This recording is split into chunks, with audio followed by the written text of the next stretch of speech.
Hi, my name is Ajinkya Latkar and I am from the Mechanical Engineering Department of IIT Bombay. I am working with a team of 5 people to build a two-wheeled vehicle on the lines of a Segway robot. This vehicle basically runs on two wheels whose axes are parallel to each other, you may say. And this vehicle is supposed to balance itself on two wheels. And what we are going to do in this short video is run you through the basics of this video so that you get an overview of this. You're gliding on air, above the crowd, with a clear view of everything ahead. At the same time, you're with the crowd in perfect sync. No obstacles, no barriers. Discover the new Segway Personal Transporter.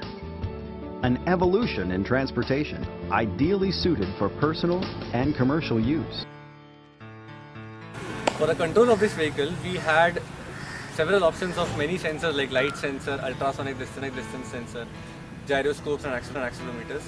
So finally we have decided that the Segway, the feedback control of the Segway will be done by two types of sensors, the gyroscopes and accelerometers. There will be a single axis gyroscope and there will be a dual axis accelerometer to accurately determine position and the angular momentum of this vehicle as it goes through the terrain. So up till now, till the last semester, what we have done is we have made a scaled prototype of the main vehicle that we are planning to make. The scaled vehicle actually can be called a two-wheel mini balancing robot.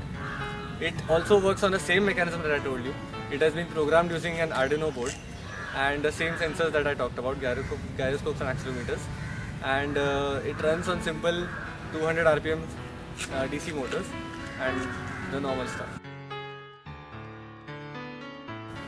So now about the applications of such a kind of vehicle. Where would you actually see this vehicle in play? I hope most of you must have seen the movie Iron Man, in which there figures a Segway somewhere in between. And in real life, Segways are used in various applications and places like airports, police stations, and even in multiplexes sometimes. And these vehicles usually are very convenient to drive and to maneuver over various terrains. So we can say that these may have a good future in IIT. One more advantage of such a vehicle is that it is completely battery powered and non-polluting, and we are hoping that the thing which we finally make should be used as a convenient mode of transport on the roads of our campus.